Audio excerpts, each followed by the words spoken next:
இதுதான் matter. Abu Zayed அல் குத்ரி ரலியல்லாஹு அன்ஹு அறிவிக்கிறாங்க, அல்லாஹ்விடம் சிறந்தவர்கள் யார் தெரியுமா?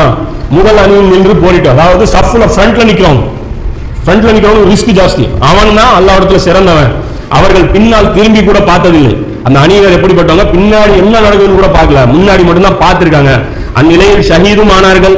இவர்களே சொர்க்கத்தில் உயர்ந்த நிலையில் இருப்பார்கள். இவர்களையே இறைவன் ஏறிட்டு பார்ப்பான். உங்கள் இறைவன் ஒரு கூட்டத்தை பார்த்து சிரித்து விட்டால் அவர்களிடம் விசாரணை என்பதே கிடையாது. எவ்வளவு பெரிய பாக்கியம் நினைச்சு பாருங்க. இதெல்லாம் இது ஒரு மேட்ரு. இது வந்து 2048வது சில்சிலத்துல் சஹிஹாங்கிற கிதாபில் இருக்கு. தபுரானில 4143வது ஹதீஸா இது இருக்கு, சஹீஹான ஹதீஸ். அதே மாதிரி நபி ஸல்லல்லாஹு அலைஹி வஸல்லம் ஒருத்தர் வர்றாரு, வந்துட்டு கேட்கிறார், அல்லாஹ்வுடைய தூதரே, அமல்களில் சிறந்தது எது அப்படிங்கிறாங்க. அல்லாஹ்வுடைய பாதையில் போர் செய்வதுங்க. சரி, அதுக்கு நிகரான இன்னொரு அமல் இருக்கா காட்டி கொடுங்க. ரசூலுல்லாஹ் சொல்றாங்க, இல்ல. அதுக்கு நிகரான ஒரு அமல் இருக்கு அப்படின்னா எனக்கு தெரிஞ்சு இல்லை அப்படிங்கிறாங்க. ரசூலுல்லாஹ் தெரிஞ்சு இல்லை. அப்போ யாருக்கு தெரிஞ்சிருக்கும்? இருக்காது. எனக்கு தெரிஞ்சு இல்லை அப்படிங்கிறாங்க. அப்போ மறுபடியும் அவர் கேட்கும்போது ரசூலுல்லாஹ் ஒரு ஆளை சொல்றாங்க, இவன் அல்லாஹ்வுடைய பாதையில் அவன் ஒருத்தன் கிளம்புறான்னு வச்சுக்கோ, அவன் திரும்பி வர வரைக்கும் ஒருத்தன் தொழுகையிலே நின்றுட்டு இருக்கான், நோம்பும் வச்சிருக்கான், அதாவது பசியாவும் இருக்கான், சாப்பிடவே இல்லை, இஃப்தாரும் பண்ணல, சாகரும் பண்ணல, நின்றுட்டே இருக்கான், தொழுகை வச்ச நோம்பு வச்ச நிலையில் நின்றுட்டு இருக்கான். அவன் திரும்பி வர்ற வரைக்கும் வந்து இவன் நின்னாலும் இவனும் அவனும் ஈக்குவல் ஆக மாட்டாங்க. ஒரு மாசம் இவன் நோம்பு, அதாவது ஒரு மாசம் இந்த வேலை ஆகுதுன்னு வச்சுக்கோ, அவ்வளவு தூரம் நின்னாலும் அதுக்கு இது ஈடு ஆகாதுங்கிறாங்க. அப்போ வெயிட் எங்க இருக்குன்னு பாருங்க, புரியுதா? இன்னொரு ஹதீஸ், இருக்கிறதுல சிறப்பான நமக்கு நன்மை வாரி தரக்கூடிய இரவு எது? லைலத்துல் கத்ர். ரசூலுல்லாஹ் சொல்றாங்க, உங்களுக்கு லைலத்துல் கத்ரை விட சிறந்த இரவை நாம் அறிவிக்கட்டுமா? இப்னு உமர் ரலியல்லாஹு அன்ஹு சொல்றாங்க, யார் அச்சமும் திடுக்கமும் நிறைந்த ஒரு சூழ்நிலையால் இருக்கும் ஒரு ஊரை காவல் காக்கிறாரோ அவர் திரும்ப தம் வீட்டாரிடம் வர முடியாமல் கூட போகலாம் என்று இருக்கும் நிலையில் அந்த இரவை கழிக்கிறாரோ அது லைலத்துல் கத்ரை விட சிறந்த நன்மை பெற்று தரும். இது 1000 மாதம்னா அப்ப அதுக்கு மேல இருக்கும். அது எவ்வளவு? அல்லாஹ் ஜாலிக மையஷா, அல்லாஹ் நாடியதை அதிகப்படுத்துவான், ஒன்றும் பண்ண முடியும். இது ஹாக்கிம்ல 2வது வால்யூம்ல 53வது பேஜ்ல இது வருது. இன்னொன்னு அல்லாஹ் சொல்றான், இந்த வசனம் வருது இல்லையா, தம்மிடம் இருக்கும் நிலையை தாமே மாற்றிக்கொள்ளாத வரை அல்லாஹ் யாரையும் மாற்றுவதில்லை அப்படிங்கிறது. அந்த வசனத்துக்கு நபி ஸல்லல்லாஹு அலைஹி வஸல்லம் தஃப்சீர் பண்றாங்க. அந்த வசனத்தை என்ன நினைச்சுக்கிறாங்க? நம்ம வேற நினைச்சு. ரசூலுல்லாஹ் சொல்றாங்க, அல்லாஹ் ஒரு சமுதாயம் தம் நிலையை தாமே மாற்றிக்கொள்ளாத வரை நிச்சயமாக வலுக்கட்டாயமாக அல்லாஹ் அவர்களை மாற்றுவதில்லை என்று அந்த வசனத்தை ஓதிட்டு நபி ஸல்லல்லாஹு அலைஹி வஸல்லம் இந்த அதுக்கு விளக்கமா இந்த தஃப்சீரா அந்த ஹதீஸ் வந்து முஹத்திஸின் சொல்றாங்க. இது 13வது அத்தியாயத்துல 11வது வசனம். இந்த வசனம் அதுக்கு விளக்கம் பாத்தீங்கன்னா அஸ்-ஸஹீஹாங்கிற அந்த புக்ல 2856வது ஹதீஸா இருக்கு. அப்புறம் சில்சிலத்துல் சஹீஹாங்கிற அந்த கிதாபுல வந்து 2வது பாகத்துல 270வது பக்கத்துல இந்த ஹதீஸ் கொண்டு வரப்படுது, சஹீஹான ஹதீஸ். நீங்கள் ரசூலுல்லாஹ் சொல்றாங்க, நீங்கள் கைகளில் மாட்டின் வாளை பிடித்துக் கொள்வீர்கள். மாட்டுக்கு பின்னாடி போய் மாட்டை வாழை பிடிச்சுக்குவீங்க, விவசாயம் பண்ணதுக்கு அது பின்னாடி போயிருவீங்க, விவசாயத்திலும் மூழ்கி விடுவீர்கள், அதாவது துனியாவை நோக்கி நீங்க போயிருவீங்க. இந்த நிலையில் திருப்தி அடைந்து கொள்வீர்கள். அவங்க தான் போறோமே, மொதல் சஃப்ல நிக்கிறோமே, நம்ம தான் வீட்டிலேருந்து ஒழுங்கு செஞ்சு ஒரு 8க்கு ஒரு நன்மை வச்சு சம்பாதிச்சிருக்கோமே, திருப்தி அடைஞ்சிருவீங்க. மேலும் அல்லாஹ்வுக்காக போரிடுவதை கைவிட்டு விடுவீர்கள். இதை நீங்க இந்த வேலையை நீங்க நிறுத்திடுவீங்க. நபி ஸல்லல்லாஹு அலைஹி வஸல்லம் சொல்றாங்க, அப்போது அல்லாஹ் உங்களுக்கு கிஃப்ட் என்ன தருவான்? உங்கள் மீது இழிவை சாட்டுவான். யூதர்களுக்கு அல்லாஹ் சாட்டினல்ல, உங்கள் மீது வறுமையும் இழிவும் சாட்டப்பட்டது. நீங்க சச்சார் கமிட்டி அறிக்கை வந்து மாறணும் அப்படின்னா நம்மளுடைய சிந்தனை மாறணும். அப்பதான் நமக்கு வந்து இந்த வறுமையும் இந்த இழிவும் வந்து நமக்கு போகும். இதை நீ ஒருபோதும் அல்லாஹ் நீக்கவே மாட்டான். இந்த நிலையை அல்லாஹ் ஒருபோதும் நீக்க மாட்டான். நம்ம எவ்வளவு டாக்டர் ஆனாலும் இன்ஜினியர் ஆனாலும் நம்மள நீக்க மாட்டான். எதுவரை எனில் நீங்களாக தீனின் பக்கம் திரும்பாதவரை. தீன்னா எது பாருங்க, தீனின் பக்கம் திரும்பாதவரை அப்படிங்கிறான். அப்ப தீனுங்கிறது நாம புரிஞ்சுக்கிற விஷயம், தவற புரிஞ்சுக்கலாம் அப்படிங்கிறது ஒரு விஷயம். கடைசியா இந்த ஒரு ஹதீஸ் மட்டும், இது சரியான ஹதீஸ், இந்த ஒரு ஹதீஸ் மட்டும் சொல்லிட்டு இது இன்ஷாஅல்லாஹ் முடிச்சுக்கலாம். இது வந்து இப்னு ஹிப்பான்ல, சஹீஹ் இப்னு ஹிப்பான்ங்கிற அந்த நூல்ல 4711வது ஹதீஸா இது இருக்கு, சஹீஹான ஹதீஸ். ரோமாபுரியில் ஒரு ஊரில் போரிட்டுக் கொண்டு இருந்தோம் நாங்கள். சஹாபா தாபியீன்கள் சொல்றாங்க ரோமாபுரியில், அதாவது இது வந்து எப்போ நடந்தது அப்படின்னா உமர்னோட ஆட்சி காலத்துல ரோமாபுரியில போய் ரோம்ல வந்து ஆட்சி பண்றாங்க. இது எப்படி போறேன்னா தெரிஞ்சுக்கோ. ரசூலுல்லாஹ் ஒரு படை அனுப்புறாங்களா மரணிக்கிற தருவாயில உஸாமாவுடைய தலைமையில. அப்ப அந்த படை என்ன ஆயிருது? திரும்பி வந்துருது போல. அந்த படம் மறுபடியும் அபூபக்கர் அனுப்பிச்சு வைக்கிறாங்க. அது போய் வெற்றி கிடைக்கல. 2வது மறுபடியும் உமர்னோட காலத்துல இந்த படை போகுது. இப்பதான் அது வெற்றி கிடைக்குது. அந்த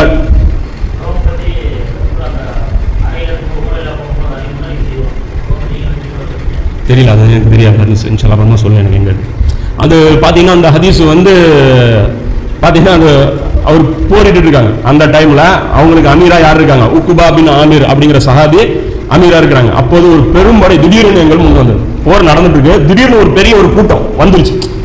அது ஸ்ட்ராட்டஜி இருக்குல்ல, அந்த ஒரு ஸ்ட்ராட்டஜியில டக்குன்னு ஒரு பெரிய வால்யூம்ல ஒரு கூட்டம் திடீர்னு முன்னாடி வந்துருச்சு. ஒரு மனிதர் தன்னந்தனியாக அதில் நுழைந்து விட்டார். ஒருத்தர் என்ன பண்றாரு, இந்த முஸ்லீம் ஒரு ஆள் வாள் எடுத்துட்டு அந்த கூட்டத்துக்குள்ள நுழைஞ்சிட்டார். அதாவது சூசைட் அட்டெம்ப்ட் இது. அப்ப வந்து கத்துறாங்க, சுப்ஹானல்லாஹ், நீ உண்மையை அழித்துக் கொள்வாய், அழித்துக் கொள்ள போகிறாயே என்று எல்லாம் நாங்க வந்து கத்துனோம், சத்தம் போட்டு நாங்க வந்து சத்துறோம். ஆனா ஒன்னே நீ அடிச்சுக்கிட்டு, அதாவது போர்னாலே சாவறது, எங்க போய் தற்கொலை, அதெல்லாம் உயிர் கொடுத்து ஒரு பெரிய ஒரு காரியம் சாதிச்சுக்க முடியும் அப்படிங்கும்போது அது செஞ்சுதான் ஆகணும். போர்க்களத்தில் பொறுத்த வரைக்கும் நீ எந்த விதமான முயற்சி கூட நீ வந்து எடுக்கலாம். இது என்ன சொல்றாங்க பாரு இந்த இடத்துல, அதுதான் மேட்ரு. இது நாம இருந்தா இந்த இடத்துல அதுதான் சொல்லியிருப்போம். அதாவது தாபியன்கள் காலத்தில் நடக்கிற போர், சஹாபாக்கள் இருக்காங்க லீடரா. அப்ப ஒரு ஆள் என்ன பண்றாரு, உள்ள போய் பெரிய கூட்டம் வந்துருச்சு, அப்ப உள்ள பூந்து ஒரு கலக்கிட்டு வரலாம் அப்படின்னு உள்ள பூந்து ஒரு இது பண்ணலாம் அப்படின்னு சொல்லிட்டு ஒரு வாழை எடுத்துட்டு உள்ள பூந்துறாரு. அவர் பிடிச்ச அவரை இழுத்து தடுத்து இது பண்றாங்க. அப்ப என்ன சொல்றாங்க, ஒன்னே நீயே அடிச்சுக்கிய போலயே இருக்கு அப்படின்னு சொல்லிட்டு அந்த ஆதாரமா காமிக்கிறாங்க. 2வது அத்தியாயம் 195வது வசனம். நீ என்ன சொல்றான், உங்கள் கைகளாலேயே உங்களை நீங்கள் அழித்துக் கொள்ளாதீர்கள் அப்படின்னு சொல்லி அல்லாஹ் சொல்றான். அதை வந்து சொல்லி ஆதாரமா காமிக்கிறாங்க. அப்ப அபூ அய்யூப் அல் அன்சாரி இவர் யாரு, சாதாரண ஆள் கிடையாது. இந்த மதீனாவுல வந்து ஆட்கள் பிரித்து கொடுக்கப்பட்டாங்களே, இவர் யாரு கொடுத்தாங்க, இவர் கையில பங்குல வந்தால் யாரு, நபி ஸல்லல்லாஹு அலைஹி வஸல்லம் கிடைச்சாங்க. இவங்க சாதாரண ஆள் கிடையாது, ரசூலுல்லாஹ் இவருக்கு கிஃப்டா கிடைக்கிறாங்க. அதாவது அந்த சகோதரர் அபூ அய்யூப் அல் அன்சாரி இவர் வந்து என்ன ஆகுது, இவர் வந்து வர்றாரு. இவர் என்ன பண்றாங்க, சொல்றாங்க வசனத்துடைய பொருளையே மாத்திட்டீங்களா, சொல்றாரு இந்த வசனத்துடைய பொருளே மாத்திட்டீங்களா, இந்த வசனம் எங்களை பத்தி தான் இறங்குச்சு, அதாவது அந்த மதீனாவுல அன்சாரிகளை பத்தி தான் இறங்குச்சு சொல்லிட்டு சொல்றாங்க. அல்லாஹ் தன்னுடைய மார்க்கத்தை மேலோங்க செய்த பின்னர், அதாவது மக்கா வெற்றி ஆனதுக்கு அப்புறம் உதவியாளர்களும் பெரும் எண்ணிக்கையில் ஆகிட்டார். அதாவது மக்களும் பெருகிட்டாங்க, படைகளும் பெருசாயிருச்சு. பத்ரில் 300 பேர் இருந்தோம், வேற வழி இல்லை, நாங்களே போய் அட்டாக் பண்ணிட்டு இருந்தோம். உஹதுல ஒரு 700 இருந்தோம். இப்பதான் நம்ம 40,000 50,000 ஒரு லட்சக்கணக்கில் ஆகிட்டோம். அதாவது மக்கள்கிட்ட 1 லட்சத்தி சில்லற பேர் சஹாபாக்கள் இருந்தாங்க. அப்போ இந்த டைம்ல இருந்தாரு. அப்போது நாங்கள் எங்களுக்குள்ளேயே ரகசியமாக பேசிக்கிட்டோம். இவங்க 2 பேரும் ரகசியமா பேசிக்கிறாங்க, அபூ அய்யூப் அல் அன்சாரியும் இன்னொருத்தரும் பேசிக்கிறாங்க. நமக்கு நிறைய இழப்புகள் கடந்த காலங்களில் ஏற்பட்டு விட்டது. அதாவது ரசூலுல்லாஹ் வந்ததிலிருந்து 10 வருஷமா நம்ம இழப்புகளை சந்திச்சோம். இப்போது நமது தேவை குறைந்து விட்டது. இன்னைக்கு நம்ம ரெஸ்ட் எடுத்துக்கலாம், இதுக்கப்புறம் நம்ம ரிட்டையர்ட் ஆகிக்கலாம் அப்படின்னு நம்ம நினைச்சோம். மக்கள் அதிகமாகிவிட்டனர். எனவே விவசாயத்தில் கவனம் செலுத்தி ஏற்கனவே ஏற்பட்ட அந்த இழப்புகளை சரி கட்டுவோம் அப்படின்னு சொல்லி அவங்க முடிவு பண்றாங்க. அப்போதுதான் அல்லாஹ் வந்து இந்த எல்லாம் வல்ல இறைவன் எங்களுக்கு பதிலாக, இவங்க 2 பேரும் ரகசியமா பேசிக்கிட்டது அல்லாஹ் குர்ஆன்ல வெளிப்படுத்துறான். அப்ப சொல்றான், நீங்கள் அல்லாஹ்வுடைய பாதையில் செலவு பண்ணுங்க. அல்லாஹ் மறுபடியும் சொல்றான், பண்ணது 10ல இன்னும் பண்ணுங்க.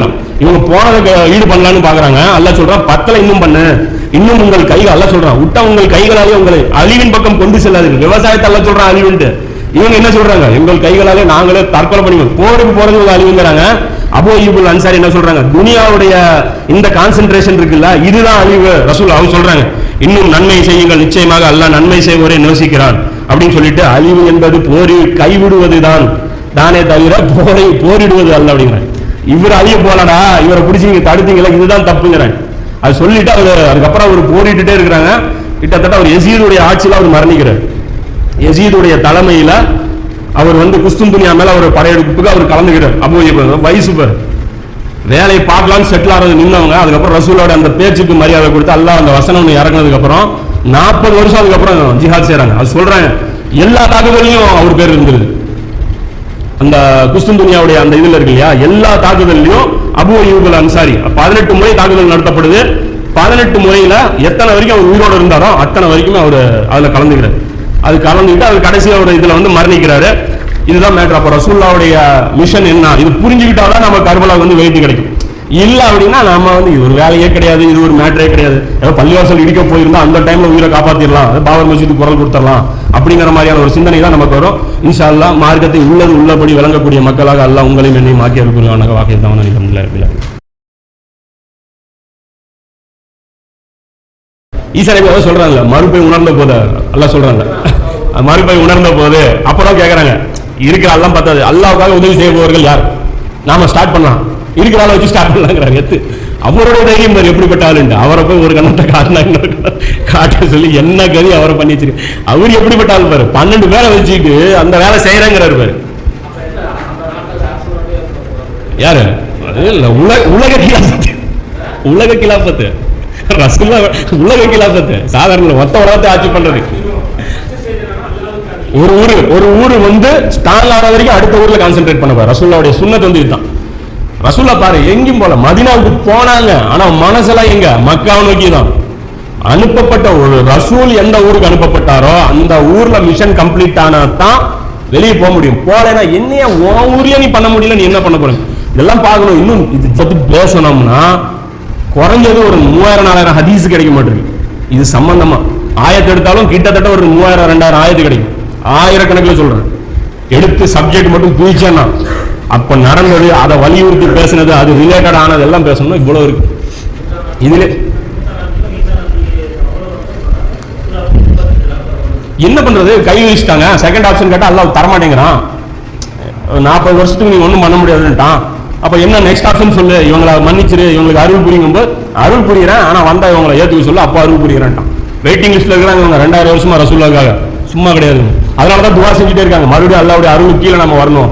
அப்ப அல்லாஹ் பக்ரால சொல்றான்ல, எல்லாமே படிச்சுனா இப்பதான் பக்ரா புரியும். அல்லாஹ் சொல்றான், இதற்கு முன் நீங்கள் இதை வைத்து பிரார்த்தனை செய்து கொண்டு இருந்தீர்கள், அதாவது இந்த இழிநிலை போகணுங்கிறதுக்கு.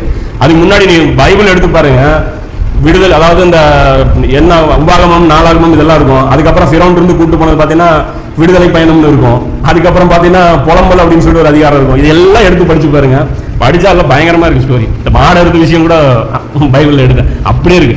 அது என்ன, அது கலர் என்ன, அது இது என்ன, இது அப்படியே தான் பண்றாங்க அவங்க. அதெல்லாம் மேட்ரு. இங்க ரசூலுல்லாஹ் பாரு ஸ்டார்டிங்லேயே பண்ணிடுறாங்க. காலித் பின் வலீதோட ஒரு ஹதீஸ் சொல்றேன். காலித் பின் வலீத் இது ஹதீஸ் நான் எடுத்துட்டேன், அந்த ஹதீஸ் கூட நான் எடுத்துட்டேன், சரியான ஹதீஸ். காலித் பின் வலீத் என்ன பண்றாரு, ரசூலுல்லாஹ் பிரச்சாரம் பண்ணிட்டு மக்களை உட்காந்துட்டு இருக்காங்க.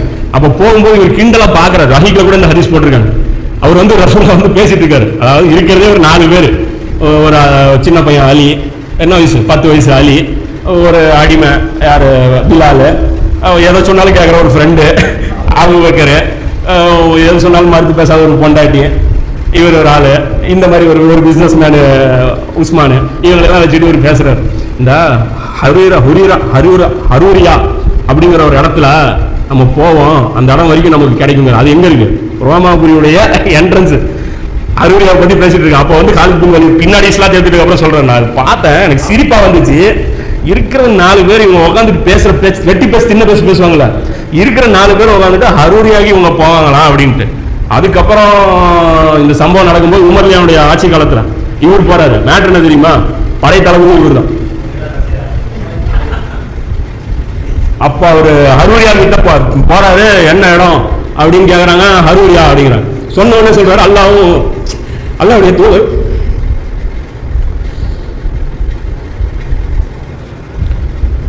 உண்மையை சொன்னாங்க.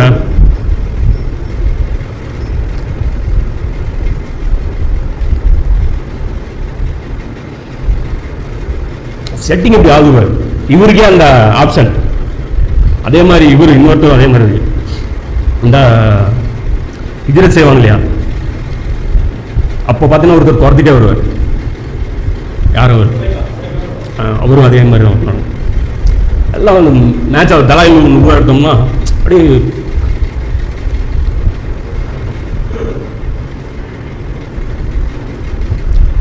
நம்ம என்னடான்னா இதை ஆடிட்டு கரெக்டாக இருக்கு, ஒன்றும் பிரச்சனை இல்லை, நபி வழி தொலைகி நம்ம போயிடுவோம்.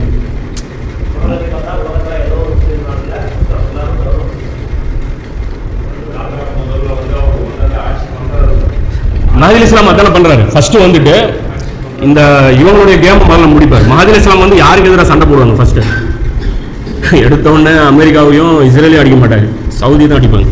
மஹதி இஸ்லாமை வந்து ஒரு படை தாக்க வருது இல்லையா, அந்த படை யாரு? சவுதி கவர்மெண்டுடைய படை. அப்போ என்ன வேலை செய்ய, அப்போ இதைத்தான் டிஃபெண்ட் பண்ண பார்க்குறாங்க. ஒரு கேள்வி கேட்கப்படுது பிஜேட்ட, இஸ்லாம் எந்த ஆட்சியை சொல்லுது? ஜனநாயக ஆட்சி சொல்லுதா, இல்லை மன்னர் ஆட்சியை சொல்லுதா, இல்லை சர்வாதிகார ஆட்சி, இப்படி இப்படின்னு கேட்குறாங்க. அது பிஜே சொல்கிறாரு எல்லாமே சொல்லுது. இஸ்லாம் வந்து அது எதுவுமே அப்ஜெக்ஷன் பண்ணல. ஜனநாயக ஆட்சியும் இருக்கலாம், மன்னர் ஆட்சியும் இருக்கலாம். உதாரணம் சொல்கிறார், ஜனநாயக ஆட்சி அப்படின்னு பார்த்தீங்கன்னா உஸ்மான் ரலியா வந்து மஷூரா அடிப்படையில் தேர்ந்தெடுக்கப்படுறாங்க, அந்த அடிப்படையில் அதுவும் கூடும். மன்னர் ஆட்சியும் இருக்கலாம், ஒரு சக்தியை கொண்டு ஆட்சியை வந்து எடுத்துக்கலாம். யாரு? உதாரணம் சொல்ற மாரியா அப்படிதான் வந்தாங்க. அப்ப அவர் என்ன சொல்றாரு, இப்படியும் பண்ணலாம் அப்படின்னா இப்ப எப்படி இருக்குது அப்படின்னா, ஒரு இது உதாரணம் எப்படிப்பட்ட பதில் தெரியுமா அவர் கொடுத்திருக்காரு. இதுதான் நீங்க ஒட்டுமொத்த சமுதாயத்தோட நம்பிக்கை தெரிஞ்சுக்கும். நீங்க சமுதாயத்தோட, ஆனா குர்ஆன் தெளிவா சொல்லுது, அம்ருஹும் ஷூரா பைனஹும், மஷூரா பண்ணித்தான் ஆளை தேர்ந்தெடுக்கணும். எல்லாமே அப்படிதான் தேர்ந்தெடுக்கப்பட்டாங்க. அபூபக்கர் மஷூரா அடிப்படையில் தான் தேர்ந்தெடுக்கப்படுறாங்க. அபூபக்கருடைய மஷூரா அடிப்படையில் தான் உமர் தேர்ந்தெடுக்கப்படுறாங்க. இங்க அபூபக்கருடைய மகன் கிடையாது உமர். இங்க முஆவியா பண்ணது வந்து அபூபக்கர் மாதிரின்னு சொல்லி சில அறிவியலாளர்கள் சொல்றாங்க. அபூபக்கர் பண்ண யார்? மகனைவா தேர்ந்தெடுக்க. அபூபக்கருக்கு மகன்கள் இல்லையா, முகமது இருந்தார் இல்லையா, அபூபக்கருடைய மகன் இருந்தார் இல்லையா, முகமது இருந்தார் இல்லையா, ஏன் அவரை தேர்ந்தெடுக்கல? அது பண்ணல. உமர்லியானு வந்து அவர் என்ன பண்ணார்? மசூரா அடிப்படையில் தான் தேர்ந்தெடுக்கப்பட்டார். அலிலியானு என்ன பண்ணார்? மசூரா அடிப்படையில் தான் தேர்ந்தெடுக்கப்படுறாரு. உஸ்மான் லியானு என்ன பண்றாரு? மசூரா அடிப்படையில் தான் தேர்ந்தெடுக்கப்படுறாரு. ஹசன் லியானு என்ன பண்றாங்க? மசூரா அடிப்படையில் தான் தேர்ந்தெடுக்கப்படுறாங்க.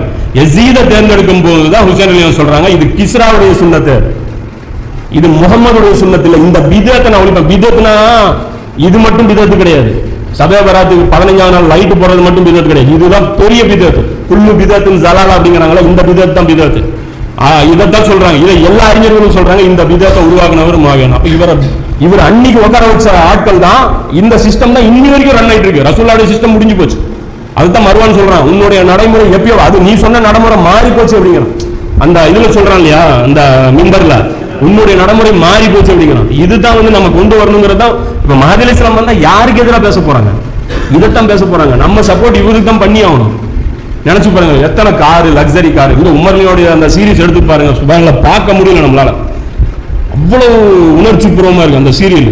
அந்த சீரிஸ் எடுத்துருக்காங்க. அப்படிப்பட்ட ஒரு மனிதர் உட்கார்ந்த ஒரு சேர்ல வந்து இன்னைக்கு வந்து நாய்பெல்லாம் உட்காந்துட்டு என்ன காரணம்? அன்னிலிருந்து இந்த செயின் உடையில பாரு. இந்த சிஸ்டம் மாறல, ஓட்டிங் சிஸ்டம் இங்க வரல, இங்க ஜனநாயக சிஸ்டம் இன்னி வரைக்கும் வரல.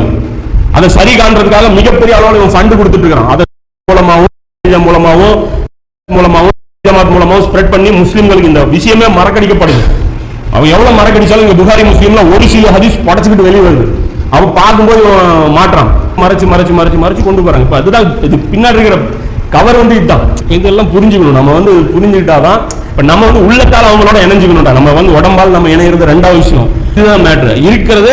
இதுதான் சிச்சுவேஷன். அப்ப இதை பிடிச்சாதான் குரானே புரியும். எல்லா இடத்துலயும் நம்ம மாற்று பொருள் கொள்றோம். குரான்ல போர் சம்பந்தப்பட்ட வர எல்லா இடத்துலயும் மாற்று பொருள், ஹதீஸ் சம்பந்தப்பட்ட எல்லா இடத்துலயும் மாற்று பொருள். முழு சோத்துல ஆலமரத்தை நம்ம மறைச்சிட்டு நம்ம வந்து ஒரு அதாவது என்னன்னா ஒரு யூத மார்க்கத்தையும் கிறிஸ்தவ மார்க்கம் துறவரம் மாதிரியான ஒரு மார்க்கத்தை நம்ம கடைபிடிச்சிட்டோம். ஊர்ல எவ்வளவு பெரிய அநியாயம் நடந்தாலும் நமக்கு பிரச்சனை இல்ல, என் பணி தொழுவது. இதுதான் நம்மளுடைய அஜெண்டாவா ஆயிடுச்சு. இல்ல ரோஹிங்கா முஸ்லிம் அடிச்சுட்டு போறான், நான் தொழுதுப்பேன். டாஸ்மாக் இருக்கு, அதனால 10 குடும்பம் செதஞ்சிட்டு போகுது, எனக்கு பிரச்சனை இல்ல. அட கவலையாவது ரசூலுல்லாஹ் அதான சொல்றாங்க முஸ்லிம்ல ஒரு ஹதீஸ், தீமைன்னு பார்த்து யார் அதை உணர்ந்து கொண்டாரோ அவர் தப்பித்தார். உணர்ந்தவன் தான் தப்பிச்சான். முதல்ல லிஸ்ட் போடு எதெல்லாம் தீமைன்ட்டு. ஷேர் மார்க்கெட் தீமைன்னு கூட உனக்கு தெரிய மாட்டேங்குது. நீ என்ன மார்க்கத்தில் இருக்கிற? உனக்கு மார்க்கத்தை பத்தி உனக்கு நம்ம எங்க இருக்கு, எந்த மார்க்கத்தில் நம்ம இருக்கிறோம், எங்க நீங்க அப்ளை பண்ண போறீங்க? நீங்க குரானை படிச்சு எங்க போய் அப்ளை பண்ண போறீங்க? அதுதான் இந்த உயிர் கூட சொல்றாரு. அந்த தேவபந்த ஆலிம் கூட அவர் சொல்றாரு, நியூஸ் பேப்பரை நீ பார்க்கலாம் அப்படின்னா பாதி மார்க்கம் உனக்கு தெரியாது அப்படிங்கிற. நாட்டில் என்ன நடக்குதுன்னே தெரியாம நீ பாட்டு உள்ள உட்காந்து அலிஃபுக்கு 10 நன்மை, லாமுக்கு 10 நன்மை நீ உட்காந்துட்டு இருந்தனா வேஸ்ட், ஒன்றும் ஆகும். அப்போ வேலை வந்து இது பார்த்துக்கணும். ரசூலுல்லாஹ் சொல்றாங்க உள்ளத்துக்கு தான் கூலி. நாம வந்து ஒரு பத்ரு போற பத்தியும் உஹது போற பத்தியும் பார்த்து நாம கவலைப்பட்டோம் அப்படின்னா அல்லாஹ் அதுக்கு நம்ம கூலி எழுதுவான்ல. அந்த காலத்துல பிறக்கலன்னா கொஞ்சமாவது எழுதும். அவங்க ஆட கொஞ்சமாவது கிடைக்கும்ல. அந்த சிந்தனையை நம்மகிட்ட அதான் ரசூலுல்லாஹ் சொல்றாங்களா, நீங்க வந்து உலகத்தின் பக்கம் போயிருவீங்க, மாட்டோட வாழை பிடிச்சிக்குவீங்க, விவசாயத்தின் பக்கம் மூழ்கிடுவீங்க. அல்லாஹ் எதிர்பார்க்கறது பொருளாதாரம், உயிர் ரெண்டு தான். இபாதத்துல ஒரு அமல். அதனாலதான் சஹாபாக்கள் சொல்றாங்க என்ன அமல் செஞ்சேன்னு கேட்டா என்ன சொல்றாங்க, நாங்க ஒன்றும் செய்யலைங்கிறாங்க. அவர் ஃபாலோ பண்ணி பார்த்தா அவர் தஹஜ்ஜுத் தொழுகிறாரு, ஜமாத் தொழுகி வர்றாரு, நோம்பு வைக்கிறாரு, குர்ஆனை ஓதுறாரு, இத்தனையும் செஞ்சுட்டு சொல்றாரு நான் அமல் செய்யல. அப்பனா என்ன அர்த்தம்? இதெல்லாம் கடமை, இது அமல் கிடையாது. அமல்ங்கிறது வேற. நாம என்ன நினைச்சோம், நம்ம தொழுகையை வச்சு சாட்டிஸ்ஃபை ஆயிட்டோம். அவர் சொல்ல அதான் சொல்றாங்க, நீங்க சாட்டிஸ்ஃபையும் ஆயிருவீங்க. பார்த்துட்டு அதுவும் பார்க்கணும். அல்லாஹ்வுடைய பார்த்துல சிரமம் ஏற்படுதான். நமக்கு எங்க இருக்கு வாழ்க்கையில் நம்ம சிரமமே பார்க்கலடா. போறோம் நோட்டீஸ் கொடுக்க போனோம், திட்டி போட்டான். உடனே அந்த ஆயத்தை எடுத்து உங்களுக்கு முன் ஏற்பட்ட கூட்டத்தினருக்கு சிரமம் ஏற்பட்டது போல் உங்களுக்கும் ஏற்படாமல் நீங்கள் சென்று விடுவீங்களா? பத்தியா அல்லாஹ்வுடைய பார்த்து எது நோட்டீஸ் கொடுக்கும் போது வந்தவன் பங்காளி சண்டை இந்த ஆயத்தை கொண்டு போய் மேட்ச் பண்றோம். அது எப்போ இறங்கின வசனம் எங்க கொண்டு வந்து நம்ம மேட்ச் பண்றோம்? இந்த பள்ளிவாசல்ல இமாம் திட்டி போட்டாரு, இது கொடுத்து பாத்தீங்களா, இது முன்னாடி வந்தவங்க 2 அறுக்கப்பட்டாங்க, நம்ம கீழே விழுல 2 அறுக்கப்பட்டது கொண்டு போய் இங்க பள்ளிவாசல்ல திட்டு விழுந்தது மேட்ச் பண்ணிட்டு வேலை முடிஞ்சிருச்சு. இது சிரமம் தான். ஃபிரௌன்ட்ட போய் நிற்கணும், இவன்ட்ட போய் நிற்கணும், அதான் மேட்டர்.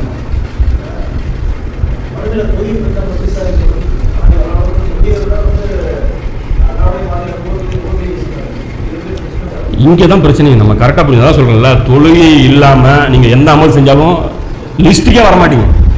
நீங்கள் போர் செஞ்சீங்கன்னா உங்களுக்கு ஒன்றுமே கிடைக்காது. தொழுகையோட தான் நீங்கள் எல்லாம். தொழுகை ஈமானுங்க, இது அமல்.